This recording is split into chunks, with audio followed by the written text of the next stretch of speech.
Hello, this is Chris with Phoenix Gaming, and today we're going to do just a little intro video about Warhammer Fantasy, and this is just to prepare everybody for the old world. If you're excited like I am about the return of the old world, then this video is for you. Let's get on that hype train. First, we're going to talk about what I think the old world will be and why I'm actually pumped. I've tried to temper my expectations quite a bit, but some conversations with some buddies who are also excited have really just allowed me to let go of that restraint and just get all in on the hype train. And I'll show you where you can look at different versions of fantasy. The 8th edition rules are on the internet, as well as a community-driven and supported 9th edition of the game. And I'll just do a brief overview of the game. If fantasy is also your jam, I will tell you the 8th ed rules can be found at there's a link on the screen that you cannot click, obviously, but I will put it in the description and in the comments.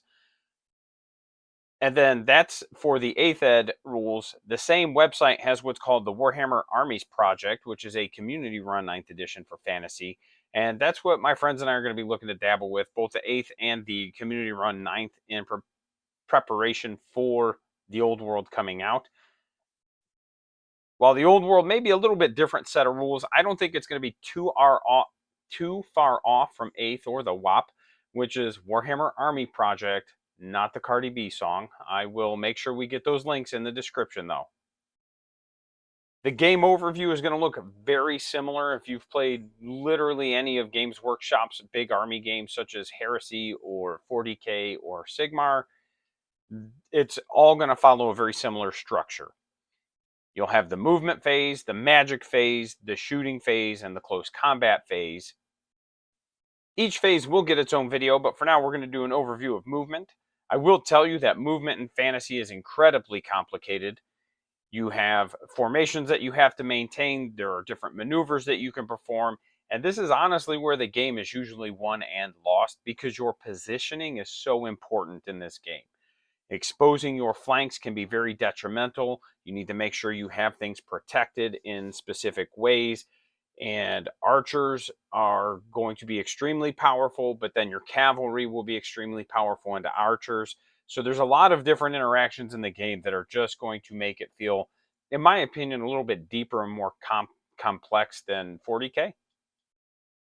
The magic phase is where wizards cast spells. This is going to be just like the Psyker phase in 40K. It is not like Sigmar, because Sigmar has rolled the magic phase and the command phase into a single phase called the hero phase. But it is still just a standalone phase in which you roll dice to cast spells. The shooting phase, again, this is going to be very familiar to you if you've ever played a single GW game. There is shooting in fantasy, and having it is better than not.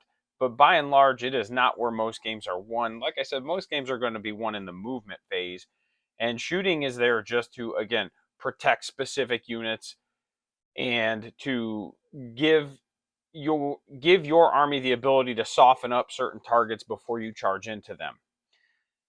A lot of shooting in the game is fairly short ranged, especially when compared to 40K. Sigmar has fairly short range shooting, so it's going to probably feel more akin to that. Although catapults and trebuchet are incredibly long range, and they are very funny. And they're a lot of fun. I don't remember how they interact in 8th, but I know in 7th they could get a bit silly.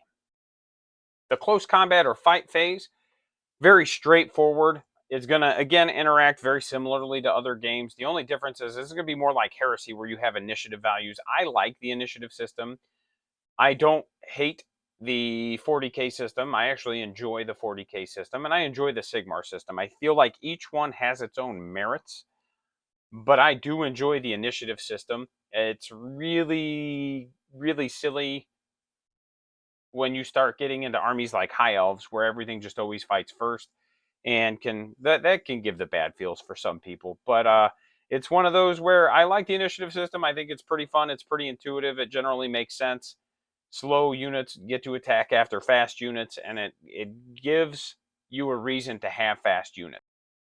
Like I said, in preparation for the old world, I'm going to be building or rebuilding, depending on your perspective, a Bretonnian army. I will be getting in games of 8th or 9th, and that's just to get back into the swing of the rank and file style games.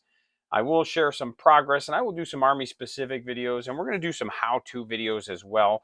The first how-to video on deck is going to be the movement phase, and it's actually only going to be a portion of the movement phase. I feel that the movement phase is probably going to take 2 or 3 videos. So in order to prepare everybody for that, we're going to break it down. You know, I don't want to sit here and talk for an hour or 2 hours, and then you're just like, yeah, sure, man, I forgot everything from the beginning of the video. I do look forward to revisiting one of my favorite GW games, and I can't wait to share it with everybody, and hopefully you all enjoy it to the same level that I have. Big shout out to my patrons, Captain Too Tall, The Real Donnie G, Lord Wellingstone, and Daniel Bodecker. Again, you guys are awesome. Your support has allowed me to continue running events. We just did a 40K event in Knox for a barbecue cook-off. It was pretty cool. We actually had a big barbecue cook-off competition, and then I ran a 40K event. We got a pretty good turnout there. And then I just ran my first official Sigmar tournament as a now official GWTO, and we had a pretty good turnout there. We had 10 or 12 players. Everybody had a really good time. I had a couple people tell me it was the best AOS event they'd ever been to, which was, it meant a lot to me because it was the first one I'd ever done. So it was really nice to hear that. That's a high bar that I just set though. So hopefully I don't just let people down from here on out. Again, thanks for watching. There's some links on the screen, and they will be in the description as usual. Look forward to some more fantasy videos, and again, some more 40K content will be coming out soon. Like I said, the next video will be the Bretonian video. Have a good one.